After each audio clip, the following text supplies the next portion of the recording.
What is going on, everybody? Welcome in to the North End Podcast, episode 63. My name is Zach Graham, your host here in the North End, joined, as always, by my good buddy. He's on record as my best friend. His name is Ian Michaud, and we call him E, a.k.a. Lee James, a.k.a. Sebastian Drew, EC, a.k.a. Easterdamus, a.k.a. Pap E. O'Daniel, a.k.a. the Fashionista, a.k.a. Chili Willie, a.k.a. Joe E. Chestnut, a.k.a. Eon Stonkel. E, I do not have to ask how you're feeling about our favorite team today. So you are up in New York, back in the homeland, upstate New York, seeing your brother, some family. So I'll ask you about that. How's the trip going, my friend? Trip's going well. It's been loaded with awesome FC stuff. I was watching the FC2 match on the plane, paid for that Wi-Fi to stay committed as possible. That made my flight a lot nicer. Seat open next to me, which is great for someone of my size. Yeah. Not have to just try to like crumple up so I don't spill out. So that was great. Obviously, not last night, not too great. I host a charity basketball game up here every year. It was supposed to be yesterday. Yep. Unfortunately, we weren't able to get enough players, but I'd already I'd already purchased my plane ticket to come up here. So I said I hadn't seen my brother in a year. I hadn't seen my other brother Val in a year. I hadn't seen my mom, my aunt. So came up to surprise the family and, have some good food and kind of decompress a little bit. So the trip thus far has been great. Looking forward to a few more days up here. It's also not 3,048 degrees, which is a huge plus. So thank you for asking. And we can get into it, I guess. Yeah, man, I guess, like I said on the last episode, miss Debo. We'd love to see Val, and be up there. And I can't wait till the game is rescheduled. Because that is the last time I played competitive basketball was a year ago at the game. Where what were we the last year? The Bigfoots? That was the team name.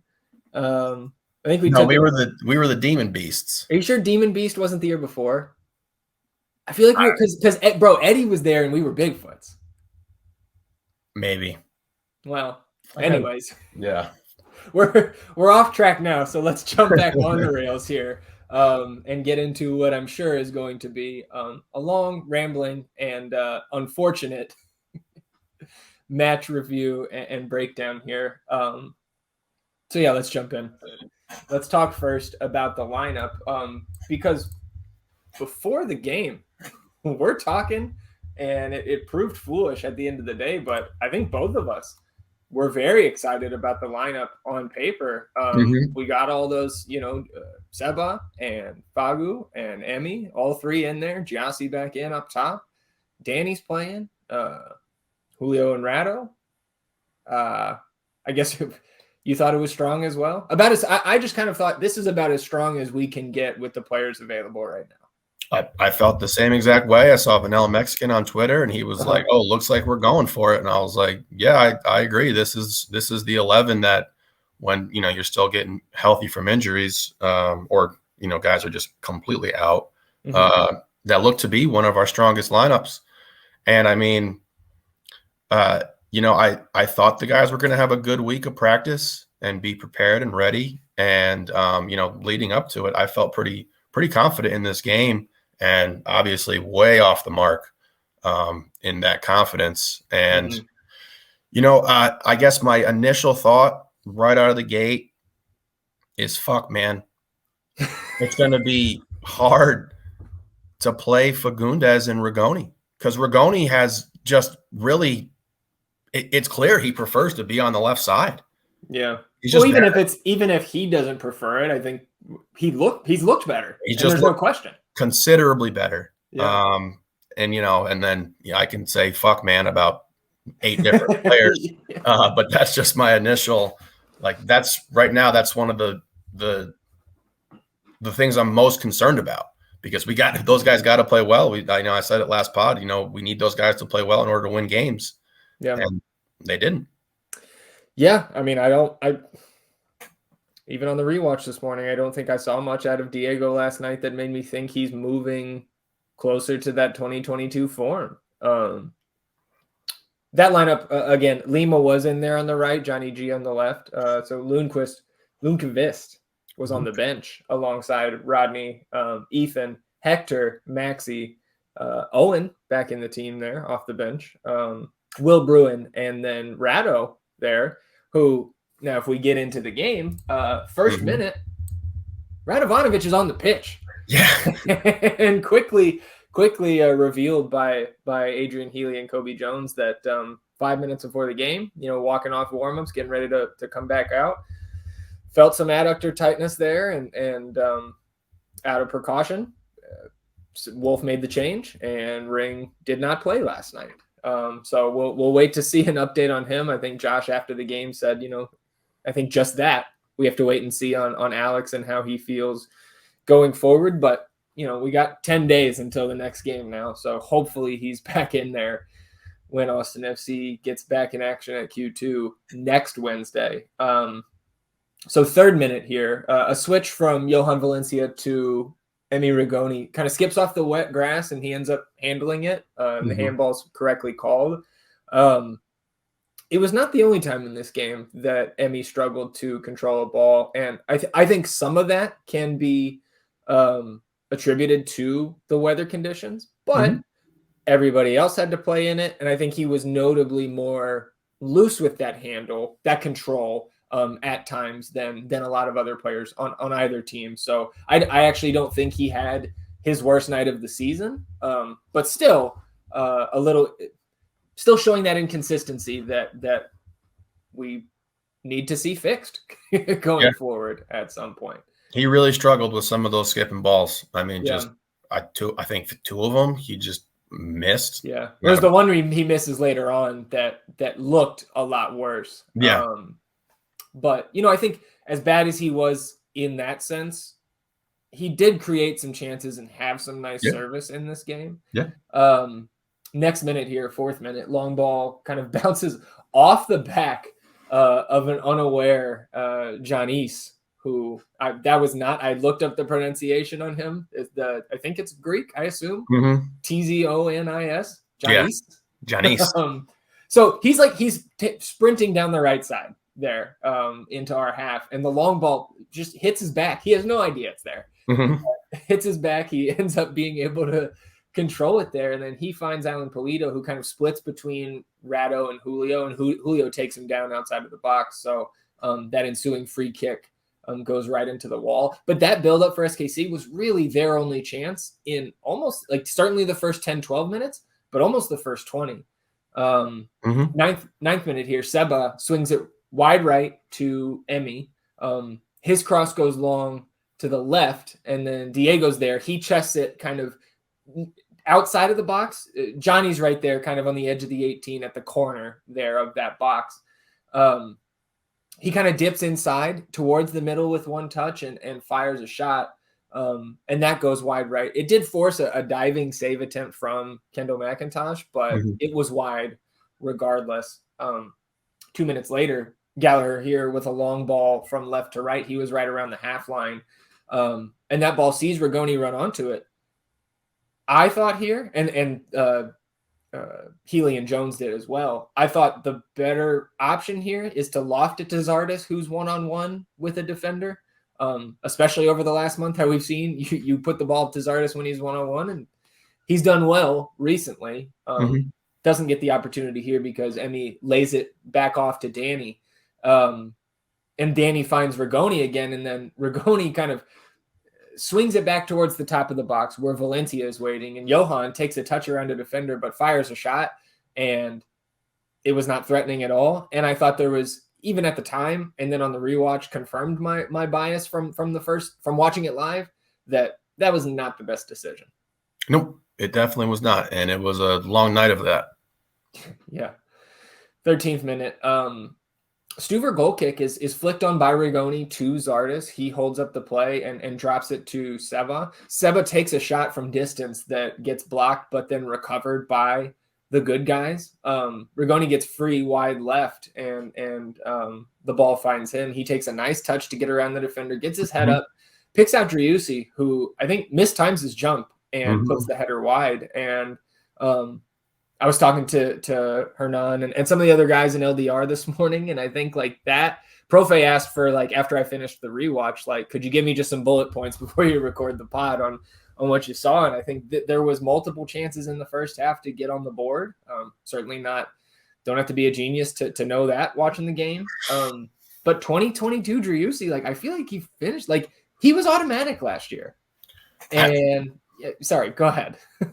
I mean, that play was a double gut punch, because not only did he mistime his jump, but still have, like, he still's got pretty significant hops. Yep. So he's kind of hanging in the air, and then that ball skims off of his head. Yeah, and out of bounds. Which then doesn't allow Diego to get it, because Diego's right behind him. And if that ball goes over his head, Diego hopefully bangs it in. I don't, and I would think he would.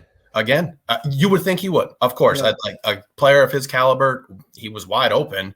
Yeah, it was just such this happens twice, right, with Seba headers, and it just, man, been the story of the season, really. Yeah, and I think that's not the only time where Diego was kind of the second man behind a cross there on the night. I want to say there was at least one chance in the second half where you see him just looking like, what do I have to do? To get one of these balls to fall to me in an advantageous position. So I mentioned first 20 minutes, it took a while, but here in the 19th minute, you've got a KC build up. It sees Leibold run onto a ball before it goes out on the end line. So he saves that before it goes out for a goal kick and crosses it in. That cross is cleared out for a corner by Cascante, but the ensuing corner is whipped in. It goes long, like it goes over everybody. SKC able to run back onto it on the right side, kind of cycle it in with another cross from right to left.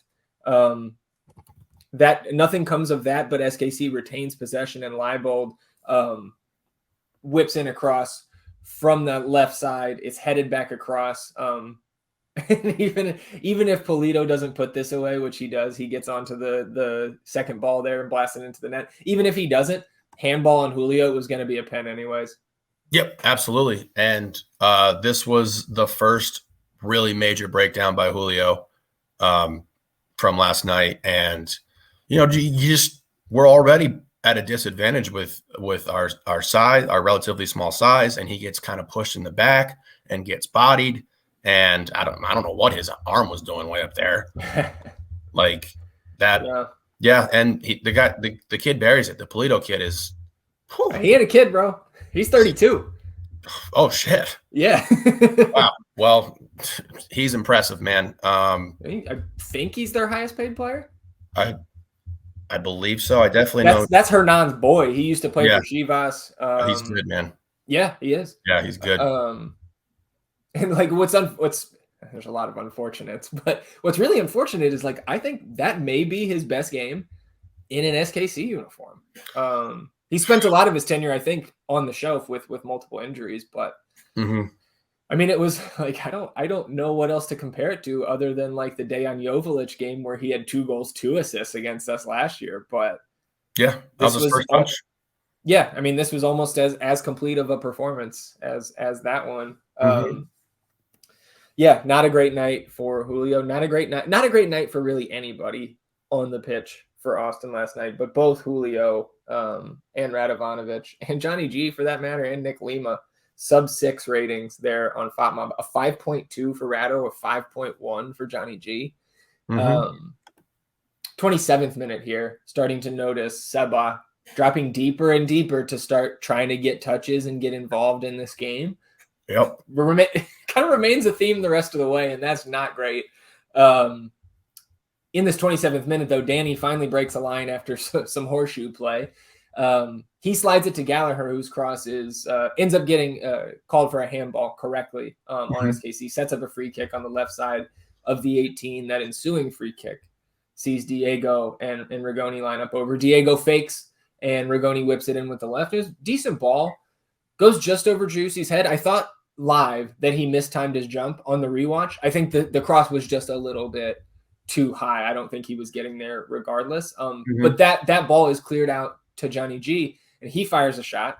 That's deflected out for a corner. There were multiple times this game where we generated, 2-3 corners in a row, and we're on the front foot and just not able to convert, especially here in the first half. That ensuing corner is worked short, and Lima's service is too far for Zardes to get a touch on, and goes out for a goal kick. 30th. Go ahead. You got something? No, just a sigh. I thought the Johnny G shot I thought that was a nice rip. I thought that was a solid attempt. He had 2, I think, takes like that last night that I was pretty satisfied with. And look, he's having a bit of adjustment to get on this left side now to find, where he fits more comfortably.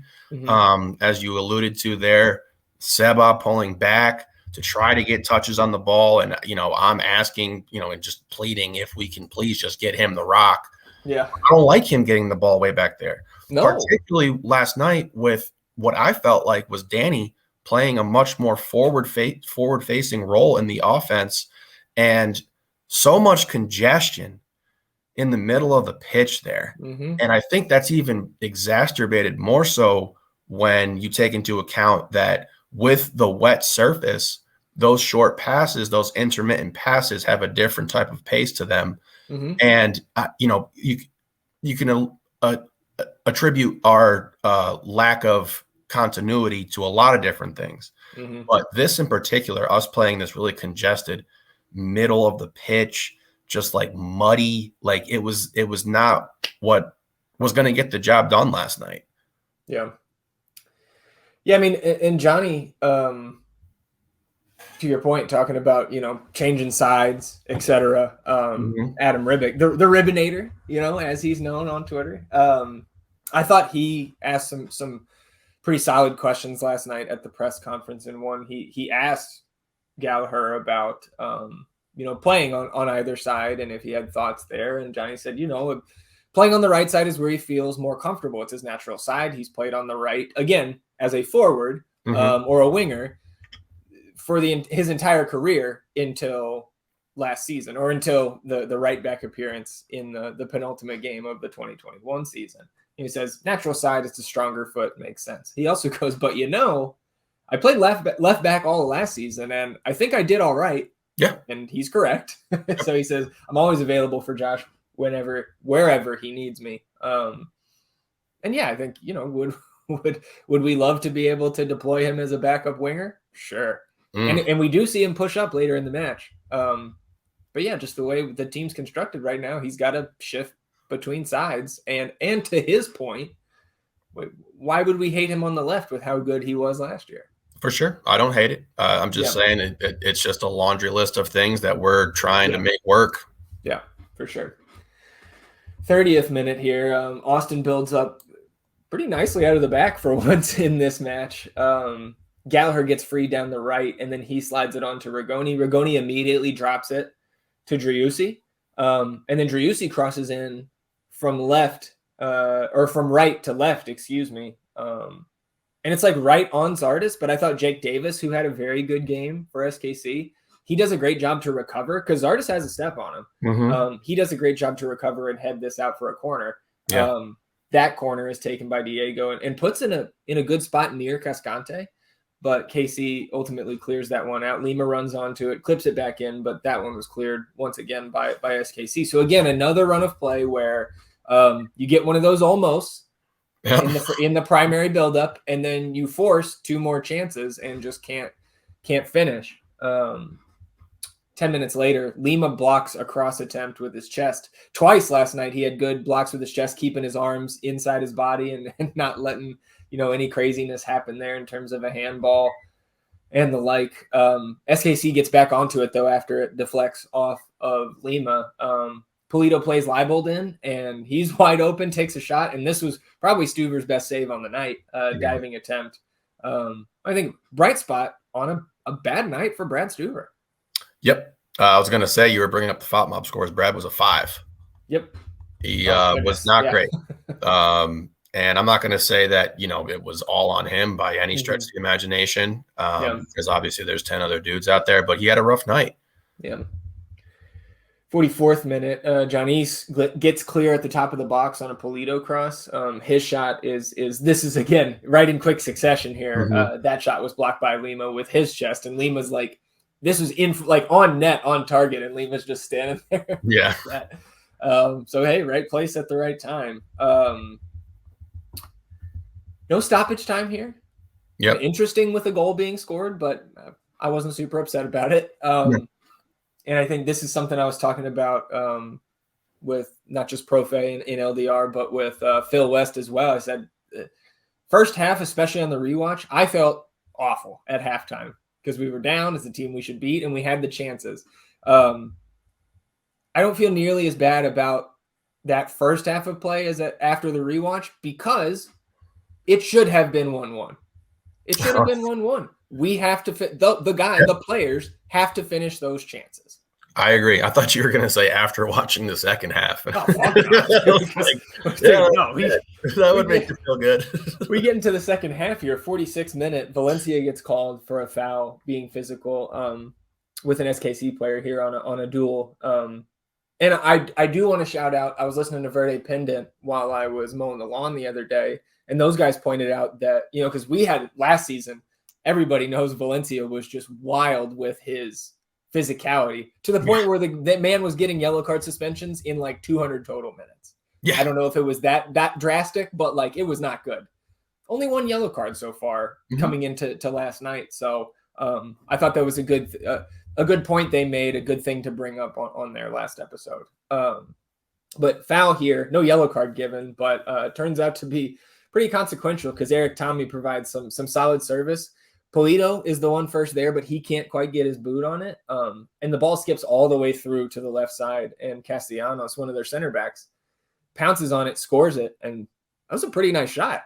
Yes, it was. Yeah.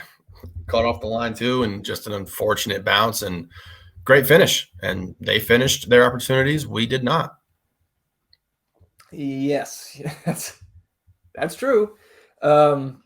I mean, man, I think this next 10 to 15 minutes, again, not rocket science here, but this is where the team lost the game. Not just because you give up the second one and can't score 2 goals, hardly to save our lives lately. But the next 10 to 15 minutes, the team does not recover mentally. There's no juice here until like the 61st when Driussi ends up scoring. But let's get there. 49th minute, Austin wins a deep throw in Kansas City territory on the left. Galley's long throw doesn't quite make it to that center back pairing, that we're targeting, Rado and Julio there. But that ball is deflected. It falls to Valencia at the top of the box. And, of course, I guess it's his time to shine. He shoots it again. And, I think that went out for a corner. The ensuing corner nothing came of it. But, decision-making, I don't think that's the way to go right there. No, I totally agree. And I think we'll get into it more after we get through the minutes, but I think that's part of an overarching narrative right now with the players is that we're pressing. Yeah. Everybody's trying to, Everyone's trying to be a hero. Everyone's particularly Seba. Yeah. 100%. And you saw that boil over last night for, I think probably, the real first really detrimental things that he was doing on the field. Sure. Before we get there, 51st minute, Julio gets carded for taking down Leibold. On the replay, it does not look like he touched him at all. He did not. That was and so I don't know if that was because the camera angle we saw from the end line was deceiving, and he actually did make contact. But if he didn't, I was wondering, and again, in the grand scheme of things, this doesn't matter much, but it could save us a potential yellow card suspension for Julio down the road. Can something like that be rescinded if you look at all the camera angles and the player just fooled the official? Can that be rescinded like a technical foul or, we know red cards can be rescinded. Yep. We've seen that before. Yep. Even though it doesn't get your player back on the pitch.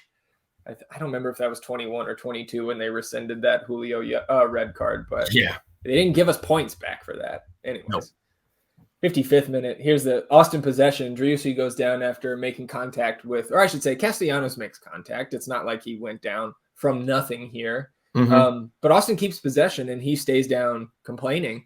It is 10 seconds of possession, still in the final third before he gets to his feet. And it's not like the ball is on the complete other side of the pitch either. It is right in his vicinity. And so there was a lot, whether you're in Slack, you're looking at the Twitter reactions when it happened, or post game, a lot of people pointing their finger at this little outburst from Seba. And I can't blame him, man. The optics of that are bad, especially when you're wearing the captain armband.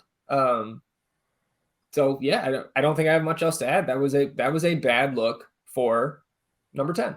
Yep. I mean, they being coach and Seba here were very upset that the call on the other side had just happened. And this was essentially the same thing. And they cut to coach and you see him and he screams, same fucking thing. Same fucking thing. And that's what Seba was mad about. Even when that card got pulled on Julio, he was in that ref's face. Mm-hmm. And he was upset about it. But look, this is frustration boiling over. This is pressing so hard, trying to get something positive going, and nothing is going right for us. And it boils over here. And, he sits down on the pitch at a really, the game's not completely out of hand at this point. Mm-hmm. And, these are the type of things that when the Wolff in, Wolff out debate gets brought up all the time, these are the type of things that as a Wolff in person, we cannot have like that. These are the things that I will be like directly like, this is, you've lost control of the game here. Somebody needs to step up and look, for Alex having lost the armband, I do think he could have provided a little bit more of stability here if he was in the game, but it's all, that's all conjecture at this point, or hearsay, whatever, Are we on trial? Yeah, I was going to say object. Oh man. Yeah. I mean, man, whether or not we have a heated debate in the fan base about if the coach should stay or not, you can't have that regardless. Yeah, no, I totally agree. It was, I'm just saying that's something where it alludes to greater things going on behind the scenes. Yeah, I think that's fair. 57th minute, Casey on the break down the right side. Leibold gets free, fires in a cross that gets past a sliding Radovanović, past him and right to Alan Pulido, who pops it into the net, 3-0, and the route is on. Yeah. After that goal, you see Finley and Wolff come on for Rigoni and Valencia. I was not super happy with Valencia's performance last night. Owen Wolff did not do much better. No, did not show up well. I would have subbed. I would have subbed Fagundes. Yeah, right there. Finley. I would have gone Finley for Fagundes, and I would have pushed Emmy to the left. Mm-hmm. Because I mean, I don't know if Diego was too frustrated from the first half where he could have had those two balls that, potentially could have fallen to him, but he was completely out of it in the second half of this game. Yeah. He was out.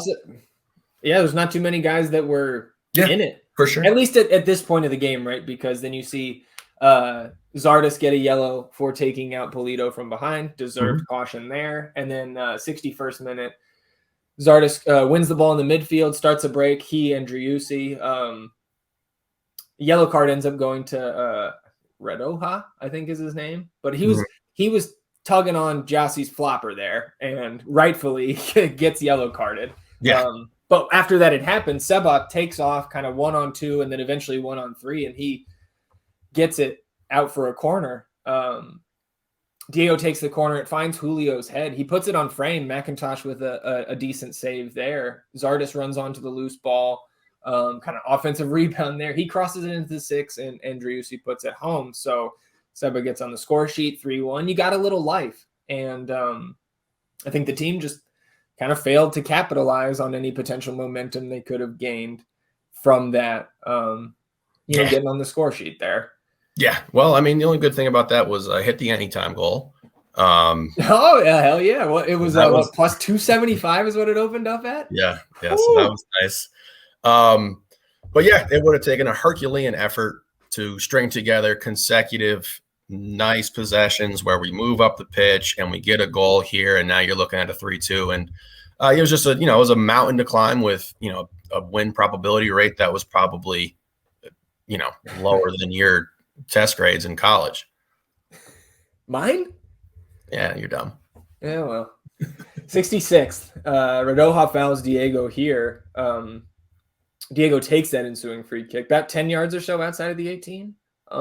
Decent ball to the backside on the right. None of the three big bodies. You got G back there, Julio and Rado. Can't connect with any of those guys. Lima ends up winning the ball back. That also at the same time, he draws a foul and stops the KC fast break, and he sold that really well. It's kind of a veteran move to win possession back. Then on stoppage, this is where we do see Diego exit. Driussi also off in favor of Lundqvist and Maxi Urruti. And this is where you see Johnny G go forward and start playing in the attack as Lundqvist takes over at left back. On that ensuing free kick from the foul that Lima drew, that is taken by Adam, and Rado gets his head through it. That gets deflected back out. Urruti gets that rebound. He shoots, gets blocked. He gets it back, pings in across. That falls to Julio on the left side of the 6. He kind of crosses it back in. It bounces off of Rado and falls to Driussi, point blank range. And he hit the lights over the field. Yep. Again, he's pressing so hard. Yeah. He's not letting the game come to him. He's not playing naturally into the flow. It's like, he's trying to put the cape on. And I can't necessarily blame him. Yeah. I can't necessarily, because also we've been asking for it. It's like, man, you got to win us some fucking games. And a couple weeks ago when he got the game winner, we talked about his 7 or 8 game-winning goals that have saved us, or game-winning or game-tying goals that have saved us in certain situations. And he's just forcing that right now. And, you can't get them all back at once. You got to stay composed. And, if we could have got that one, they would have felt a little tight. And absolutely. So, and that was pretty much the last glimmer of hope for me there. I was like, well, those chances. We're not hitting those. Yeah, those don't come around very often. And when they do, you got to put them home. Yeah. I mean, that's 3 for him in the last 2 games. 3 that you should have scored. And I would think that he would say the same. Yeah. The reaction certainly. Oh, yeah. He knew it. Yeah. 69th minute. This is where Rado starts holding his shoulder, flexing that shoulder again. That's, heavily braced. Really from like the 70th minute on, I thought SKC did a great job of controlling the pace and bunkering in and not letting us get another chance like that. Yep. 79th minute. This is we are, we're in the horseshoe, right? Yep. It's like not even the horseshoe of sadness anymore. I feel like it's the horseshoe of fucking madness. 79th minute. He's dropped all the way back into, he's like next to fucking Julio or Rado or whoever was back there at that time. It's a terrible feeling seeing him back there because look, trying to get him involved, I get it. But then if he's involved back there, then he's not up front. So if we break a line, then there's no 10 up there. Yeah. 82nd minute. Simple pass from Owen Wolff during an Austin buildup. He's near midfield. Off target is putting it nicely. It's like sucking on a lemon. It was so fucking, oh God. I was like, what? Yeah. That pass just glides out of bounds. If I recall correctly, he was trying to hit Ethan Finley over there wide right. And it was 6-7 yards off from where Finley was standing or could even dream of getting to it. 83rd minute. Or I guess this is where I just kind of noted the speed of play has just been ground to a halt by SKC. And sometimes you got to credit the other team. It's a lot easier to do that when you have a 2-goal lead and just 20 minutes to go. 85th minute, Leibold clips it over the top down the left to Shelton. Again, Central Texas native, Kyrie Shelton there. He's one-on-one with Stuver. Deeks around him, taps it in. Called back for offside, but he'll get his goal here in a minute. 87th, you see Rado go out for Will Bruin. What did you think about Bruin coming on in the 87th? I thought it could have been made a few minutes earlier, like 80th minute. Get that extra striker in there, the big body. I mean, I know we have, Rado is one of those guys who's been up there like Will Bruin would be in this scenario. But if you're trying to score goals, Will Bruin's going to be better at it than 66 out there. Yeah, maybe. I don't know if it makes a difference. I don't know when Josh called for it. It probably takes Will a little while to get the juices flowing. Right. I mean, he should be warming up most of the second half, though, right? Yeah. Well, yeah, when you're down 2-0. Yeah. I mean, last thing we'll touch on here, 89th minute, and we have to because this is a goal. Austin loses possession near the half line. Bad Danny. It kind of got deflected, his pass there, but he was loose with the juice, and that creates a 2-on-2 break, Tommy and Shelton against Danny and Julio. And I think Danny, a little bit headstrong here, loses his mind. And Shelton is covered by Julio. Yes. And Danny sprints to guard Kyrie Shelton. Yep. Opens the easy give and go between he and Tommy. And then after the first pass, Danny lets up. Yeah. He could have been there to clear it out. Yep. Again, that's pressing the issue. That's forcing the issue. You have a bad turnover. You lose your discipline. Yeah, overcompensate. And you put Julio in a horrible position. And, they got the fourth goal that, they probably rightfully deserved because even though they were bringing that game to a standstill, they still created opportunities. Yeah, 4-1 the final. Second worst scoreline we've ever seen in this club's young history. I believe 4-0 at San Jose late on in 2021 was the just the raw numerical worst, but there was no hope at that point of that season. This feels worse. Yep, and it is worse. We're a better team. We had most of our impactful players on the pitch ready to go. Again, I thought it seemed like it was a good week of practice from the stuff that was leaking out, from the club, whether it be videos or updates or whatever. It seemed like a good week. And even Johnny touches on it after the game. Yeah. He says, we felt prepared. We felt ready to go. And just tough, man. Tough. Just RB hit me up and was like, we suck. And I was like, yeah, that was rough, bro. Yeah. That was a really rough one. Yeah. All right. So let's wrap it up here. Some more, I guess, overall points. I guess the first thing I want to address is Lucas Stevens and the video that he posted. I don't know if that was late last night or early this morning. I saw it when I got up this morning. Easy click on the follow button there for Lucas. So what Mr. Stevens does here is it's like a 12, 13-minute video, basically just breaking down his thoughts on the coach and the Wolff in, Wolff out debate. And I thought he did an amazing job articulating how he's approaching the situation. And kind of the overarching theme of the video was talking about the difference between tactics and strategy. And if I didn't retweet that, I will after we finish recording, because I would urge everybody to go, regardless of where you stand on that debate. I am 100% down to listen to anybody who can present a realistic, reasonable case for why they stand in the position that they do. And I think it was a good point by him to mention that the adjustments that Josh has made this year seem to Lucas to be an overreaction from what happened with the downturn at the end of last season. And particularly, he points out what Steve Cherundolo mentioned after the Western Conference final.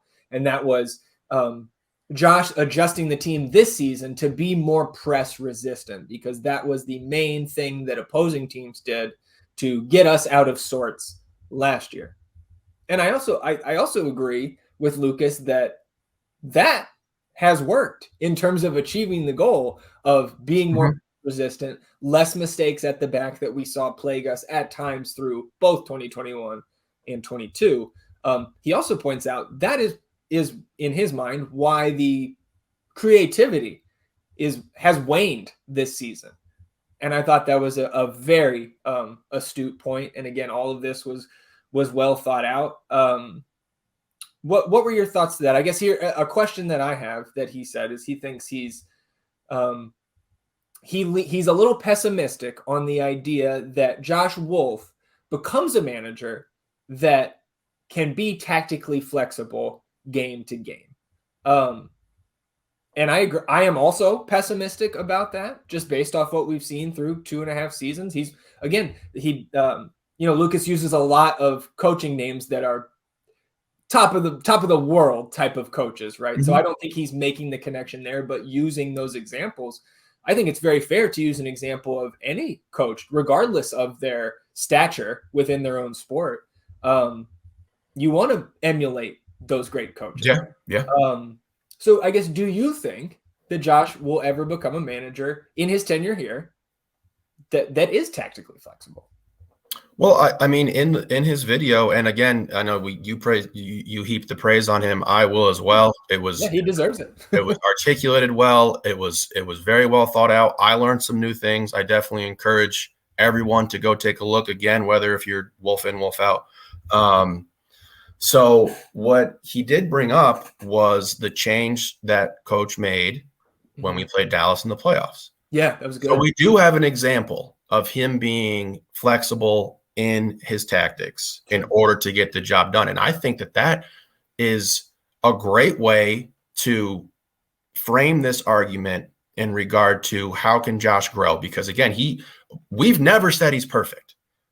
No, we've called him out. We've called him out when we've been disappointed with him. We're not saying sign this man to a lifetime contract, Right.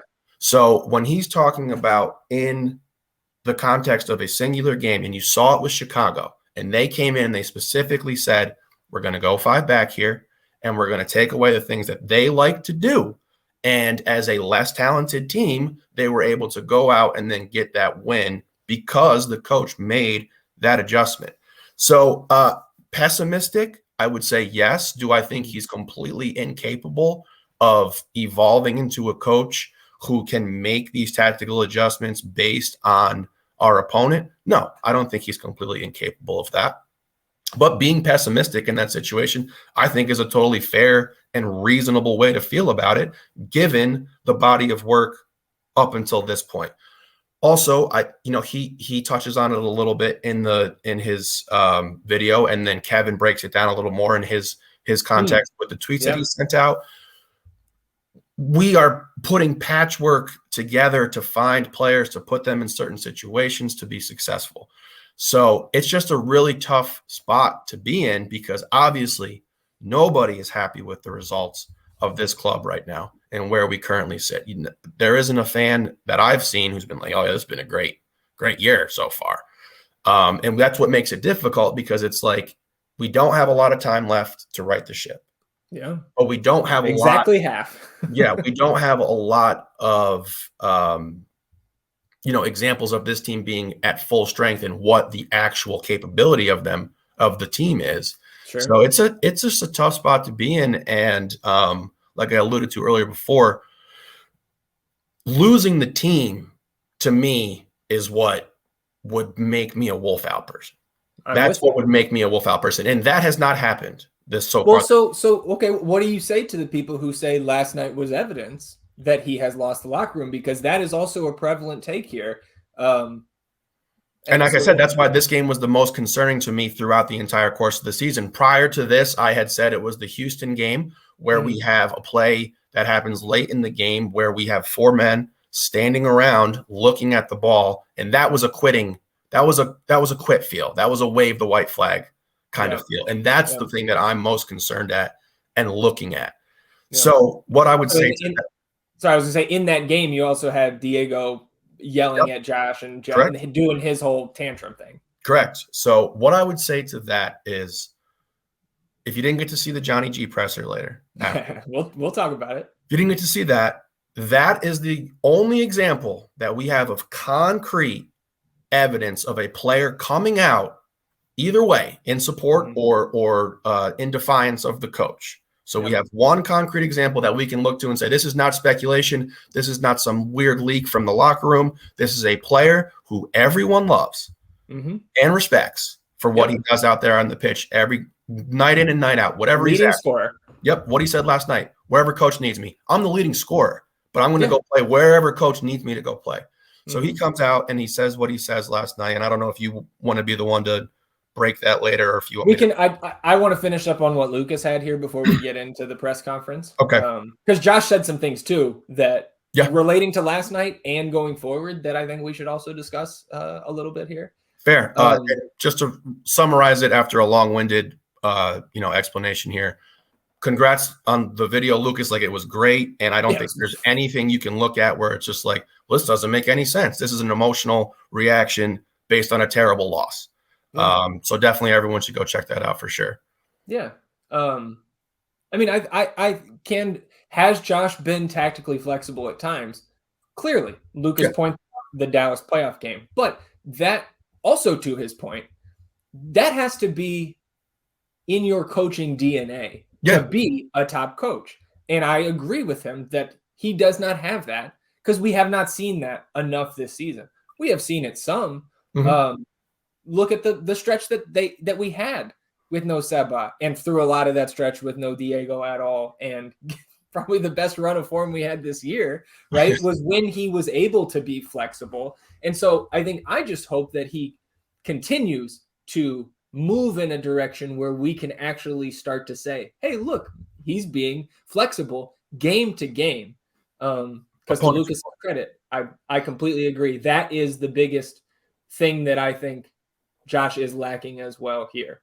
And like you said earlier, we have never had blind faith in anybody on this team, maybe outside of number 10 and number 1. But like, look, man, some folks have said over the last week that, and I think these are ridiculous takes, that no results would ever change their mind about this coach. That is a heinous thing to say. And it's hard to take somebody seriously who puts that in writing. Because for me, look, if the rest of the season goes as I personally see it playing out, very average results, getting into the playoffs, 6 or 7 seed at where we're standing today. And even that feels like I'm reaching because of how bad we feel after the most recent result. But things can change. There will be further context provided, just like we approached the Claudio Reyna situation. When the first shit blew up in the ESPN article and they changed their headline and there's no evidence of the text that Claudio was sending, etc. We said, let's slow down and take a breath. We don't need to fire this man today. If there's evidence, it will come out, and then we will change our opinion with that new evidence and potentially look foolish. That came to pass. And I don't regret the way that we approached that situation. I wish that the evidence wasn't as fucking damning for Claudio being just a complete asshole. Yeah. And once that evidence came out, we changed our position. This is exactly how we have approached Josh this entire season. If we we got 7 games until Leagues Cup. Let's say we lose all 7. Or 5 out of 7 and you draw 2. We are in a much different headspace about this coach. So let's just not get it twisted. Taking a more measured, level-headed approach is how we frame, I think, and you can speak, I won't speak for you, but that is how I feel like I have been approaching this and will continue to, right? Absolutely. It is a continuous evaluation. And maybe that's because I come from a decade-long coaching background at a higher level than anybody. I would be willing to wager than anybody, but maybe anybody who listens to this that is connected with me and has also been at that higher level alongside me or at somewhere like, you know what I'm saying? 1% of high school players going to play at the college level. To get to that higher level as a coach, there's even less spots. Yeah. So look, I let my emotions dictate a lot less of how I view my favorite teams because of my personal experience. Unless you have gone through even a year of depending on wins to put money into your bank account, put food on your table, and survive, you just don't understand it on the same level. In general, as a coach, you don't understand what goes into it, the amount of work, as bad as we all feel. And there is no Austin FC fan feeling good this morning about where this team is at. I can promise you the players and the coaches feel a million times worse than you do. Absolutely. And I think another thing that came up in the video that Lucas made was that he said it's difficult to scrap everything season over season and be a continued success as a club. So, and that's part of the reason why I'm very much saying that I don't think it's the best thing for the team right now to tear this all down, move on from Wolff, and change to these tactics that we think are suddenly going to make some of our players better, or that fit our roster particularly well. So, yes, could it get better? Of course, of course. Yeah. And the adjustment worse. even if this team wins a cup, even if we want, it's still a constant evaluation process, because then it becomes, well, how do we stay up here? Right. So it's always going to evolve. It's always going to, and the passion that comes out from the fans is great. And I understand why people are frustrated, man. I'm fucking frustrated too. But we got a summer transfer window coming up. We theoretically should be getting some guys back. With Leo, obviously that prognosis is not the best one we've seen, but it's not a season-ending injury, which was on the table at the time. So, constant evaluation process, and I agree with what you had to say there. And I think, man, like you and I could discuss this we could literally go 3 hours today, I think, going back and forth, and we would be a little, if not a lot, we would have a lot of repetition probably in there, but yeah, man, there's a lot up for discussion right now. One other thing I wanted to touch on, I guess, before we move on to the press conferences, and I guess this kind of can be a segue because there was a question surrounding this, which I thought was absolutely silly. Just poor form here.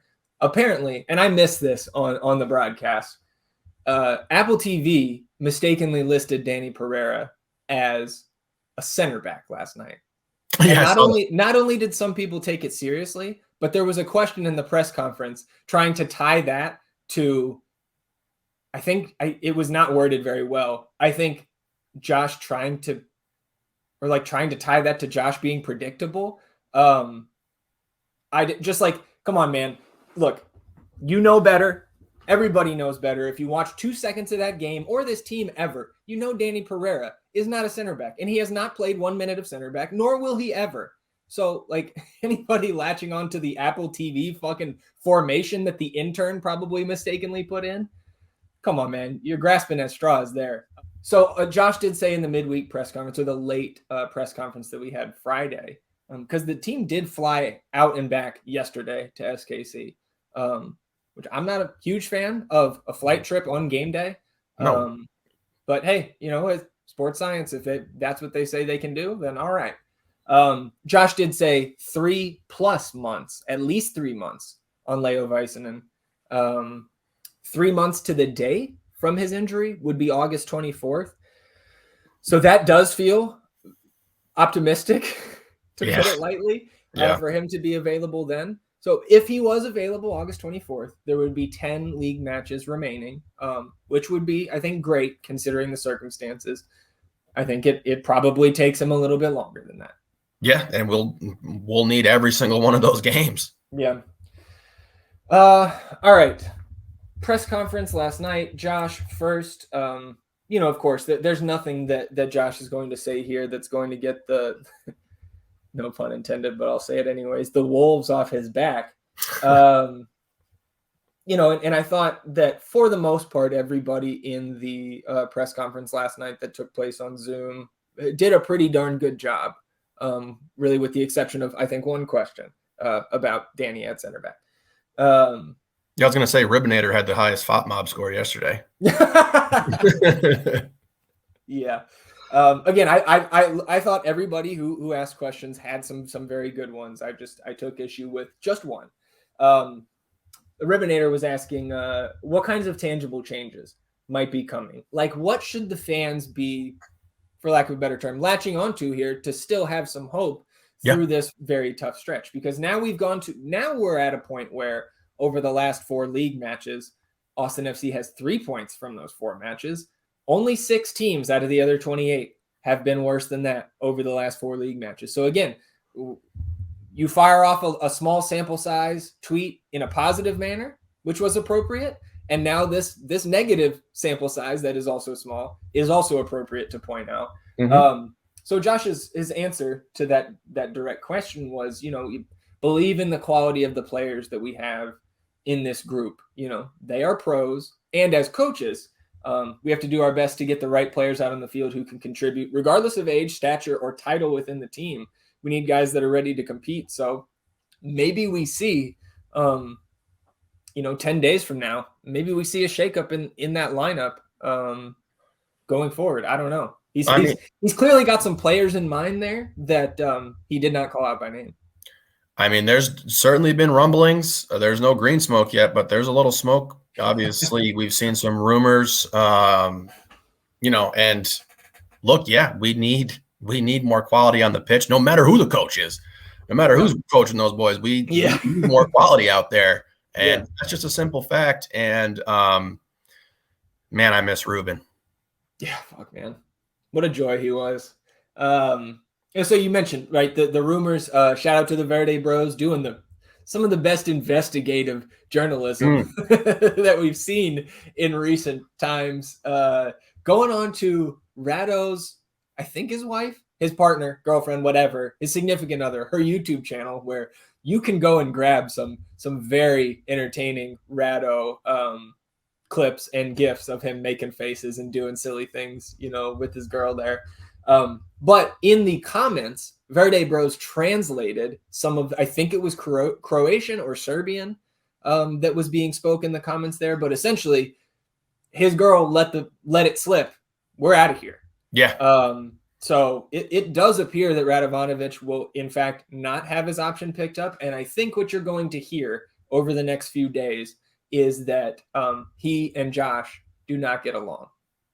And he's not the first player that we've heard of, maybe not getting along great with Josh. Diego Fagundes is the one that comes up most when you think about that, at least for the guys that are still on the team. Obviously, you can go back to a Romagna, a Pochettino, guys like that. But as that comes out over the next 2 weeks, as we get towards June 30th, if it does come out, the only thing I want to point out is that let's also keep in mind that at his former club, Radovanović was not playing because of beef with the coach. And the reality is that every team, from my extensive experience as a player and a coach on teams, there is typically at least one shithead, if not multiple. And Rado may just be a guy that does not work well with his coaches if he's not getting his way. And that is in a player profile sometimes. So I'm not overreacting to that. It may have just been a short stint here. And, credit to whoever has a hand, like we said already, credit to whoever had a hand in finding Radovanović, because on the field, talent-wise, the guy is very solid. But, it's not just about your play on the field sometimes.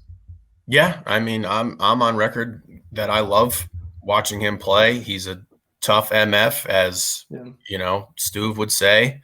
But if you don't want to be here, then it's hard to keep you here. Yeah. And if it's just not working out between him and coach, whatever that disagreement may be, personality clash, where some sort of lost in translation kind of clash, culture things, or just flat out how he approaches the game. It would be tough to see him go, but hopefully, again, you got to have guys who are bought in and want to be here. And I'm still going to remain hopeful that it works out with those two for sure. Obviously, the shoulder variable presents a whole nother different aspect to keeping Rado or not. But yeah, there's examples of it on both sides, with coach not getting along with certain guys and with Rado not getting along with coaches. So sure. And man, you mentioned, summer transfer window under a month away. We know that the deals have started to fly for some other teams as well. Josh says, on the summer transfer window, we got to do our best to enhance the roster. That's looking inside the league, outside the league. And here is where I think we can maybe have some fun on Wednesday's episode, because we'll have no match to preview for the first team. He says, and it may mean we have to move some players as well. So we can play trade machine on Wednesday to the best of our ability. But that, to me, I like to see that, because I don't think you can significantly improve this roster without moving on from some guys. Yeah. And to be honest, I'm not sure how long my list is on the number of guys that I think are off limits for potentially moving on from. Yeah, I get that. And I mean, also we can just tie it back to the Joseph video where he talks about that we became press resistant at a cost. Lucas, I'm sorry, at a cost. And again, if we're going to move on from guys, what's the trade-off? What are we getting? What are we getting in return that's going to enhance this roster to the point where it's like, hey, we're significantly better now, on paper at least. Yeah. And then integrating it, obviously, that's the other thing that concerns me is time and time again, it has taken a long time to get these players on the pitch playing significant minutes in our style and the way that we approach this game. So the clock is ticking. It's going to, and also I've seen some people bringing up the Inter Miami firing, the Chicago firing. And it's like, well, yeah, they were horrible after they've been awful. That's not a talking point. Just because some other team did it and got rid of their coach and then they were bad, that's not a great example. Mm-hmm. Well, there was a really interesting, and I'm pretty sure Phil West linked to this article from The Athletic in his piece last week, kind of responding to the hullabaloo over WolffOut earlier in the week. That was written by John Mueller back in early May of this year, talking about, do football managers matter? And there was some interesting conclusions in there, some interesting passages. He also referenced some studies that were done into English coaching changes. Those studies were controlled for a variety of factors associated with the firings of those managers. When they compared clubs that replaced their coach to ones that didn't, there was no new manager bounce when they controlled for some of those variables. And I thought some of the framing here by Mueller, I thought was really well put. He said, if sacking the manager doesn't actually help, why do clubs keep doing it? Firing head coaches is an expensive hobby. One possibility is that most people, even directors and team owners, aren't big on counterfactuals. Or maybe they know what the research says, but they think they're better than average at assessing coaching talent. I think you could apply that to a lot of fans. The same way everyone thinks they're a good driver. Academics sometimes talk about the scapegoat theory of manager sackings, arguing that they're little more than high-profile PR stunts, and Soccernomics compares them to ritual human sacrifice. And that, I thought, was pretty appropriate in this scenario. Because, again, and we can fucking wrap this up here finally, but, we're not happy.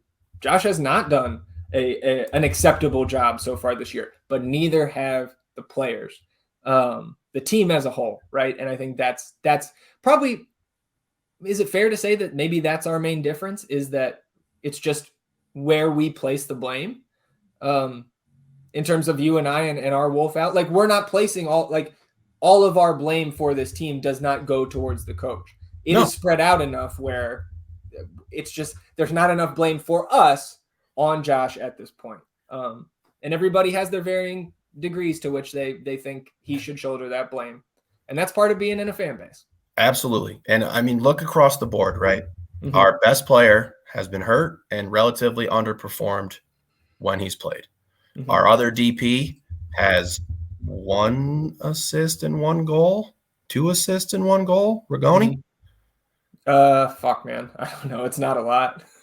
Diego, I think 1 goal, 2 assists. 1 goal, 2 assists. 1 goal, 2 assists. Okay. So that's one of our other DPs, a guy we have defended for sure and been big supporters of. Yeah. And he has not performed up to the DP level that we expected of him as well. And then you have the Diego situation. He has been arguably the biggest disappointment for the club this year. He's got 1 assist. He's played 13 games. The first 13 games last year, he had, I believe, 2 goals and like Mhm. 6 assists. Mm-hmm. So, and of course, again, there's a whole regression that comes with that just because the whole fucking team hasn't been playing well. And this doesn't fall on a single person entirely. They're all their shoulders. We've had the Kip mistake that blew the St. Louis game. We've had the Tarek game that blew the fucking Violette game. Mm-hmm. We've had the coaching mishaps and weird substitutions that have lost us games. Mm-hmm. So it's very spread out. I know everyone's frustrated. To all the Verde fans, like, yes, we're upset too. I understand how upset you are, but it's not VWWW Verde when we win. It's VHLM, like we're in this for a while, and we got to keep assessing this as it grows and evolves. And I don't know if there's one thing that turns this around. I don't know if it's firing the coach. I don't know if it's going out and getting some stud who can come in. I don't even know if that's relatively possible with the way the roster is constructed right now. So when you're struggling from a managerial standpoint and the coach is not getting the results that they're looking for and trying new things and trying different things, and then on top of that, you have players who aren't performing up to their caliber, it's hard to win games. Yeah. Well, let's go ahead. We can just close it out here. I did want to draw attention to, because of course, this is not getting a lot of attention from the WolffOut crowd. But look, John Gallagher, right? Mm-hmm. Talking in the press conference last night. He is addressing everybody who's throwing out hashtag WolffOut. And he said, quote, "At the end of the day, it's the players out there on the field. The blame cannot always be on the staff." That's not Zach and Ian saying that. That is Austin FC's leading goal scorer, the leading goal contributor amongst all defenders in the entire league across 29 teams, is telling you the blame cannot always be on the staff. So look, unless you think John Gallagher is just bullshitting you there, which why would he be? He's also never done that. Take a breath. Take a breath. Let's go on this ride. The right decision will be made. It may not be made at the right time, but it will come to pass. Mm-hmm. Okay. And look, if any other players, look, the wrong way as a player to go about disseminating your dissatisfaction or displeasure with how the coach is working, the wrong way to go about it is through your little connections with the fan base. Disseminate that negativity amongst the fans is not the way to go about it. That means that you do not have enough support amongst your teammates to either go to the coaches and talk about change, or you don't have enough confidence in yourself, in your own teams, on how you see this thing. So, look, man, any player can talk to the media whenever they want. They can volunteer to go and do the press conference. They can call up Jorge Iturralde or Phil West or Adam Ribic, and tell their story. Make themselves heard. Until, like you said earlier, and we'll finally fucking wrap this up. Until we have proof that he has lost the locker room, and last night could very well be the start of something like that. Yep. Then we will change our opinion when that changes. Absolutely. I mean, and look, we have the 2 rivalry games coming up. You lose those 2, the fucking heat turns. Absolutely. The seat will be actually quite hot then if you drop those 2. Oh, yeah. So, man, I had a good point, but you said we were going to be done with it, and now I forgot my point. Well, fuck, man. I'm sure we've repeated ourselves multiple times here through the first team breakdown, and we'll go ahead and move on. We can, go ahead. This is what this team needs. Okay. They need a players-only meeting. Sure. And if you got something on your chest, get it the fuck off your chest. Sure. That's what they need. Toronto tried it. The results haven't been great, but you still need it. Sure. And at some point, it also has to come down for the pride of these players. How are we finishing out this season? So I hope that can happen. If it happens behind closed doors and I never hear about it, that's fine with me. May have already happened. I'm irrelevant in that locker room. I am. They don't know who I am. That's I think that part, I'm irrelevant in that locker room, that applies to every fan. Yeah, so. I'm not in there. But I need, if you have a serious problem that is like, I can't play for this guy, Get it off your chest. Let it out. Let's see how, so that's what I Hey, guess what? You do that, and you are the only one that feels that way. Trade you. Fine. Okay. Yeah, then get out for sure. I understand that. Then if you don't want to be there, for sure. But look, I've seen people say it's easier to change one manager than 11 players. We don't got to replace 11 players. Yeah, true. It might just be one. Yeah. I don't know. I don't feel like we need. We'll talk about the Funes Mori rumor on Wednesday. We'll have all kinds of fun with that nonsense, talking about potential trades, moves, who could we target, who could be leaving, all that stuff. And that's going to continue to heat up as July draws closer. I did want to shout out the U12s. Shout out to our buddy Chad, who we met at the FC2 match a few weeks ago. His son Tyler does play for the U12s. They were actually out there in KC this past week playing in the Patterson Cup. Tough results for our boys out there. Tyler did score to go up 1-0. That's Chad's son. So congrats to Tyler on the goal. Let's go. Atlanta United U12, 3 goals in the final 9 minutes to beat our boys. Yeah, tough break there.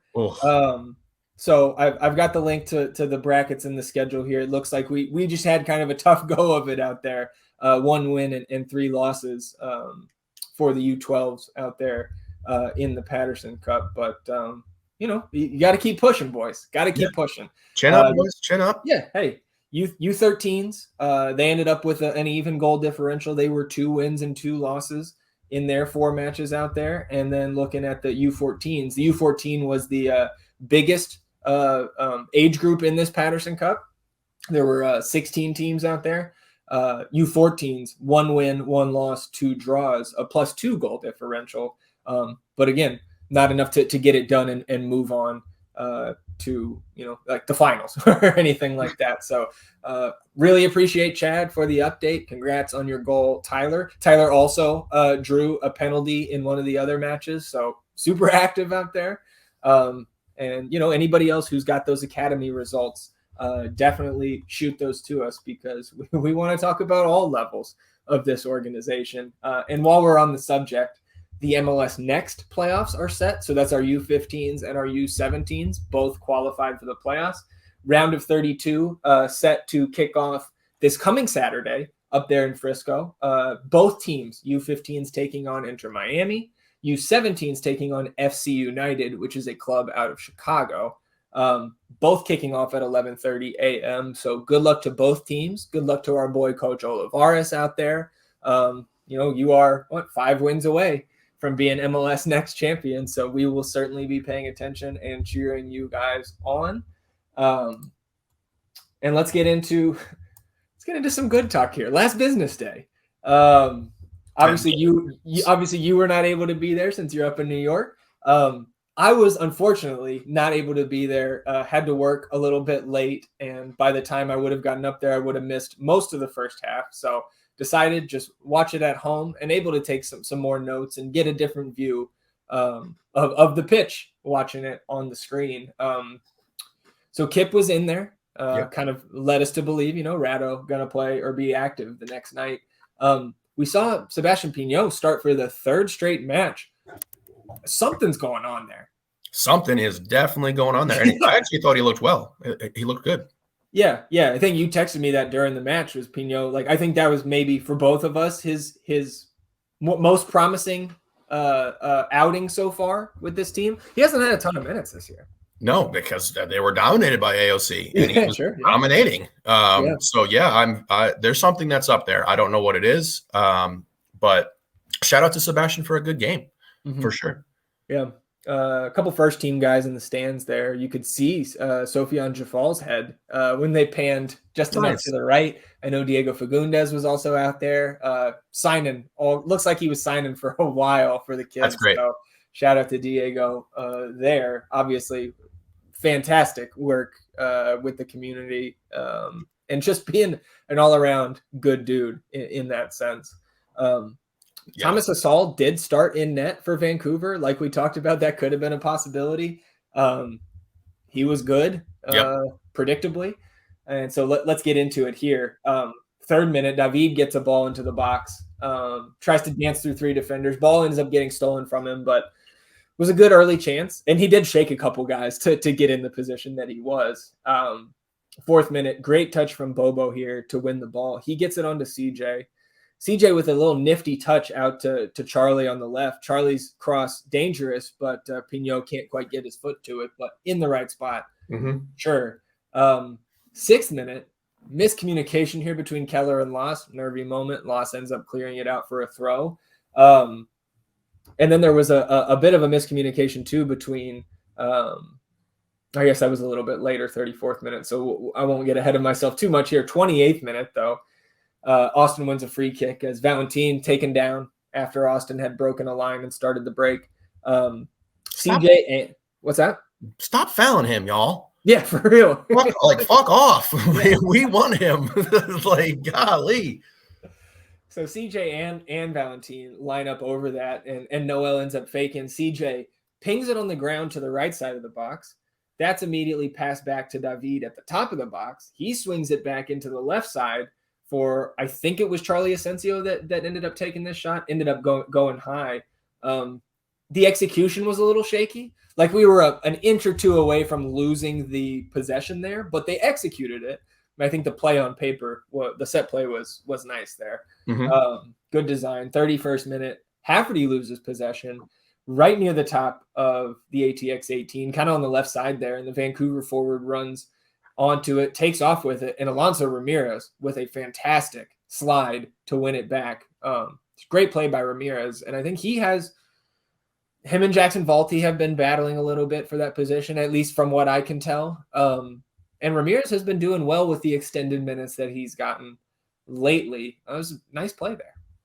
Yeah, man, it was nice to see the team with a little like extra grit in this game for another physical matchup. I think that's really been on the scouting report when you play us.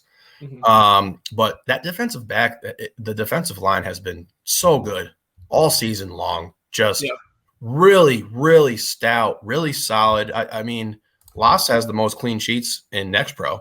Yep. 5.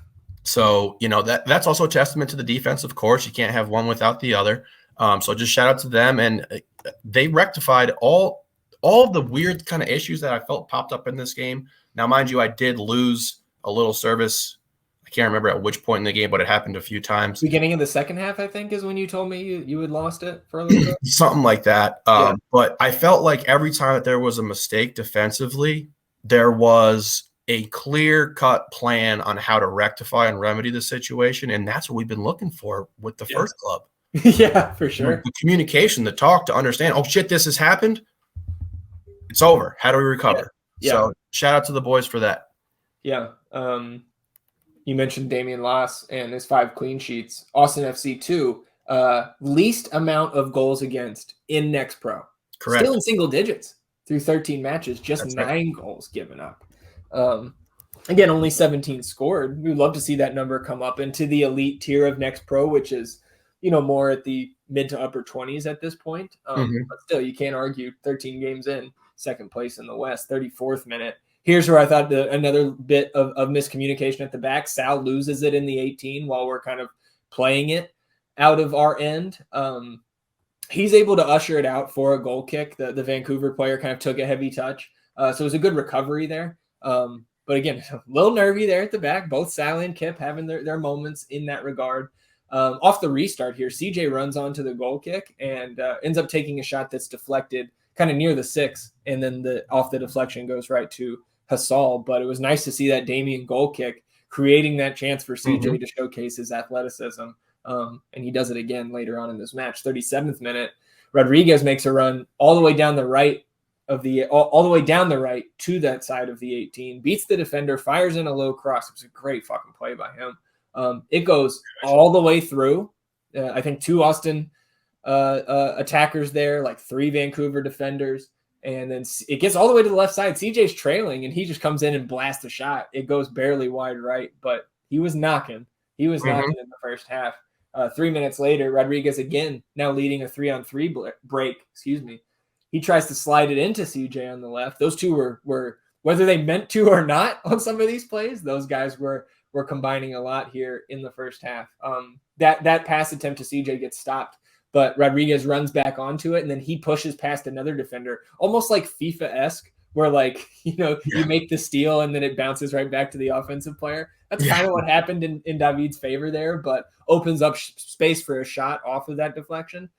Goes right to Hasal. But again, both CJ and David extremely dangerous here in this first half, as David has been this entire season. Bro, he's been incredible all year. His work rate is amazing. His dribbling is fantastic. He's consistently beating guys, and then he does not have hesitation when he gets his opening. And you just love to see it. I can't wait to see him at the next level and how it translates. 41st minute, yellow card to a Vancouver defender for taking out Pignot on a break, and this shit gets chippy in the second half. Yep. CJ lines up over it on the right. He whips it in. And like from the broadcast angle, it may have been different in reality. From the broadcast angle, I could really only deem this as him putting it into the perfect spot. Just nobody got a touch on it. It goes out for a goal kick. But I thought his service last night when he did get on those free kicks was, I mean, I don't think CJ has an assist. If he does, it's not more than one or two. So I won't say he's been like the best at free kicks and corners this year, but I thought he was very, very good with his service in this one. I'm going to disagree with you. I think that his service has been really solid all year, regardless of like you said, we only got 17 goals. Right. But and maybe that plays into me thinking that it hasn't stood out for me because nobody's connected. The balls look crisp, and the way that they're humming in from that left foot and got a nice little spin on it. I thought he's been really great all season with the service. Fair enough. There was a guy in the first half, man, sitting wherever their crowd mic is. This dude might as well have been wearing it on his collar. 45 or first minute of stoppage time. I think there was only 1 minute. He yells, "You can go home, referee. We have another one." And yeah, so that kind of summed up my feelings, especially after the second half, because like I said, gets chippy. 48th minute, CJ slides in on a challenge, ends up getting raked across the face by the Vancouver player's cleat. And I don't think much in that in terms of it being like malicious, but it was just kind of unfortunate byproduct of him being aggressive there defensively. Official, I think, correctly stops it, brings the trainers on, just like, "Mate, you got hit in the face." Yeah. Immediately waves him back on, which was good to see. 52nd minute, Vancouver has a shot from just outside the left side of the 18. That goes wide right, but it did force a diving attempt from Loss, I think, just being safe there. Yeah. One of the few times he was called into action, on the night. Yeah. Double Austin sub here, I believe, in the 61st minute. Trying to remember exactly who that was. I think Cristo Vela came in at that point. I'm looking at FOTMob here, and sometimes they have the full substitutions. EJ. So it was EJ and Vela there, correct? Yes. Okay. So I'm pulling up the official FC2 site here, which I know will come through with all of those changes. So going on from there, 65th minute, Austin wins a free kick.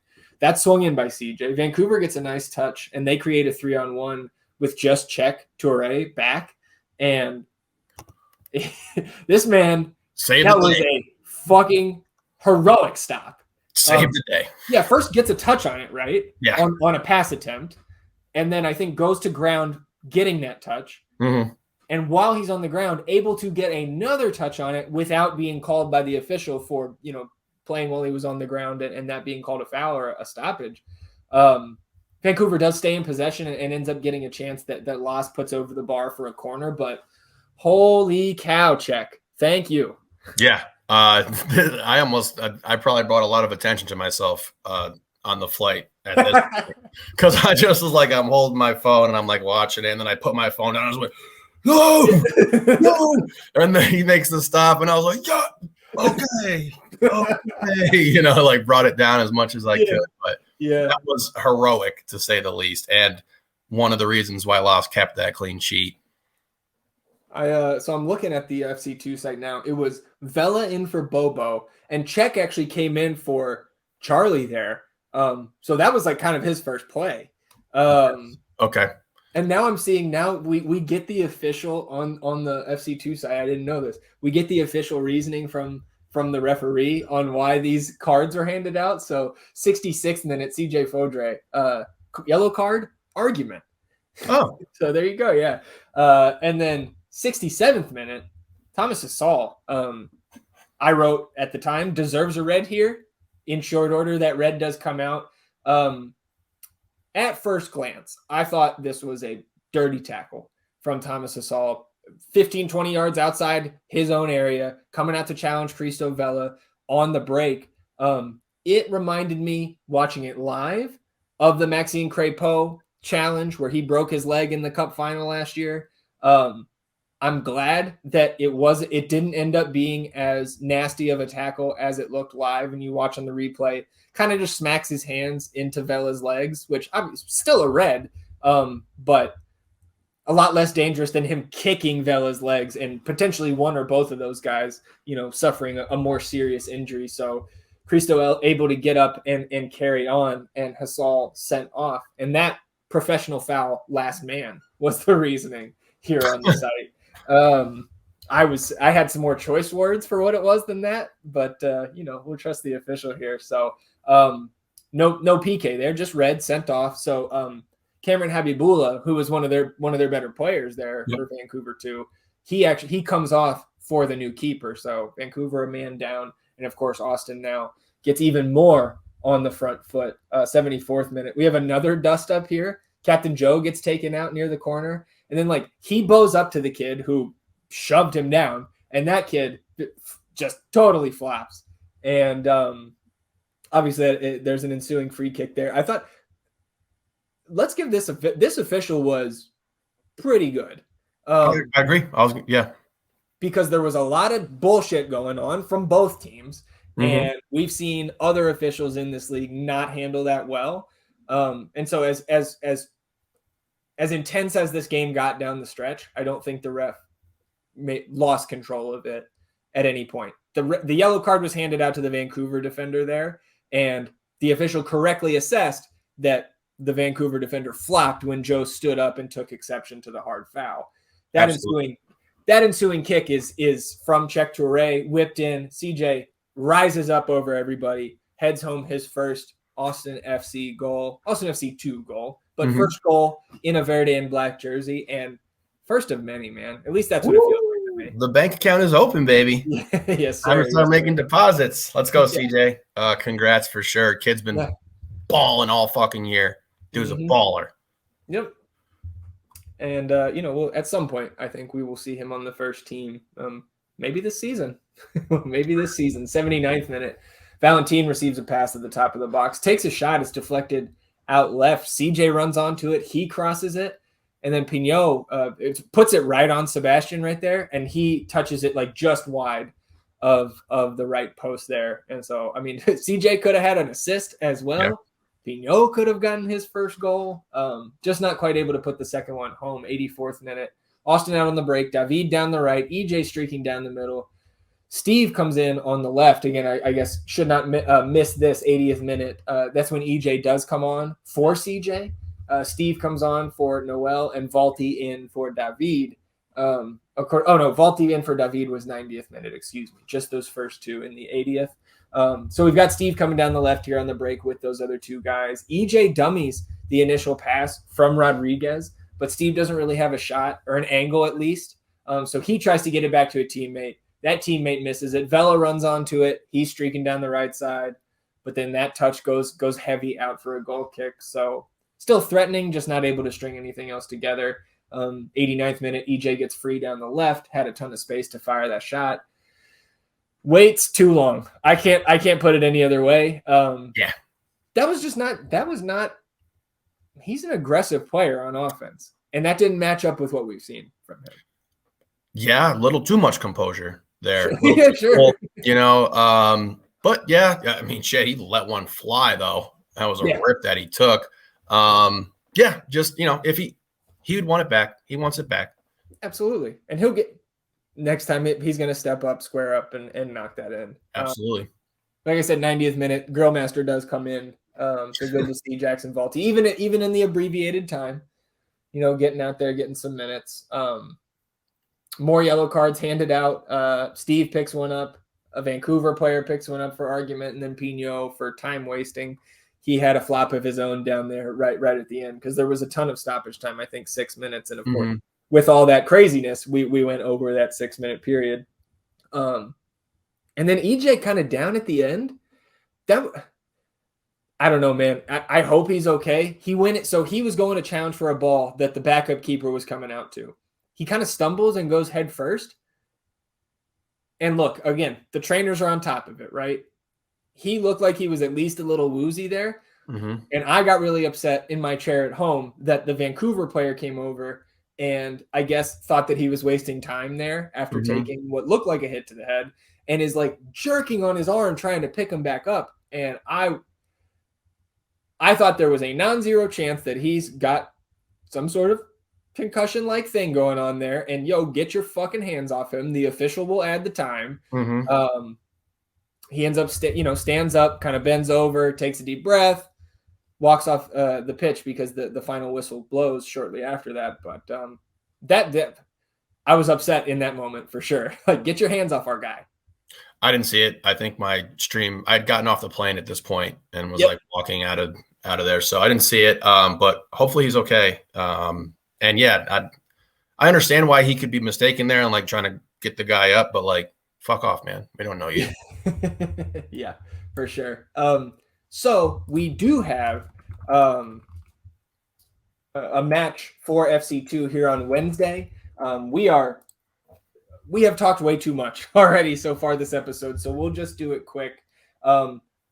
St. Louis City SC2 currently in the Next Pro standings. They are sitting at 7th in the West.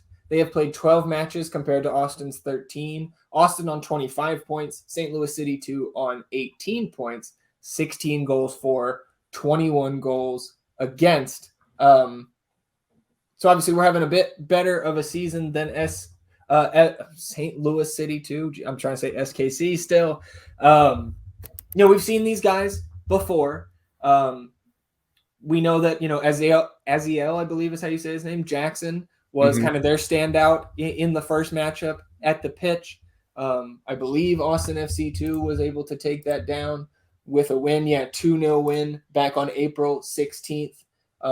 Goals in that one from David, and then that was the Micah Burton first career goal. So always going to have good memories of that one, but trying to go sweep the season series here up in St. Louis Wednesday, I believe 7 p.m. Eastern, or not Eastern. I've been talking to you. You're in Eastern time, so 7 p.m. Central.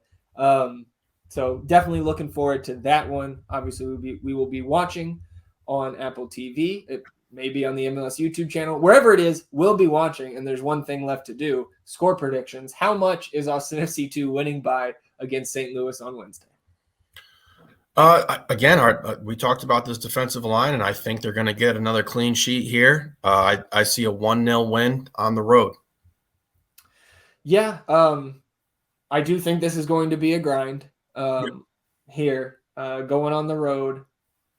It's tough. It feels like it's just as tough in Next Pro as it is in MLS to go and win on the road, even absent, some of the raucous crowds you get up in the big league.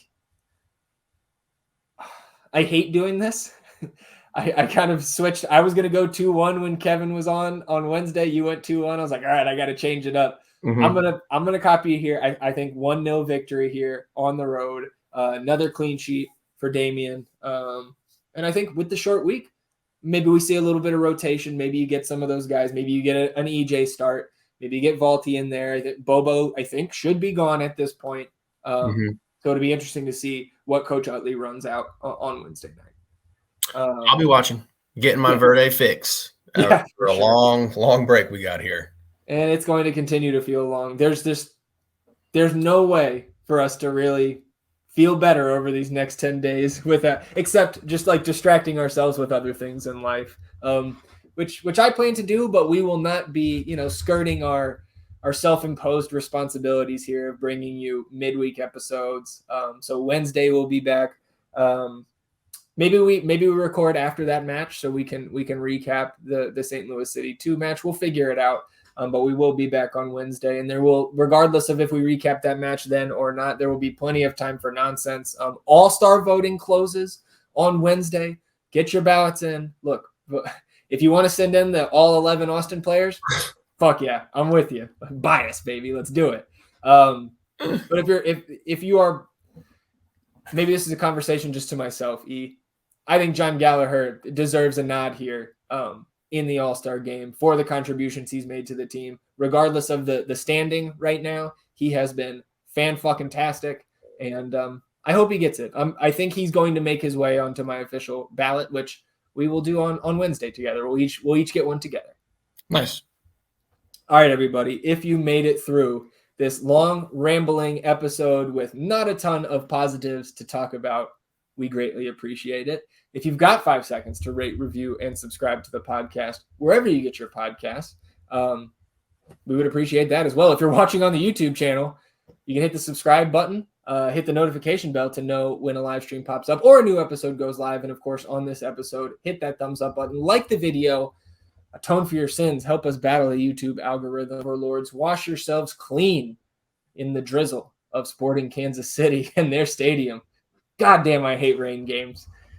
We will be back on Wednesday, recapping most likely Austin FC 2's matchup against St. Louis City 2, talking some nonsense, and trying to have a little bit of fun here over the international break. And guess what? We also have a Danny Pereira international appearance, 2 of them to look forward to this week. So that should be fun. Cheering our boy on in his first appearances with his national team. Until then, he's E. I'm Zach. Vamos Austin FC, everybody. Goodbye.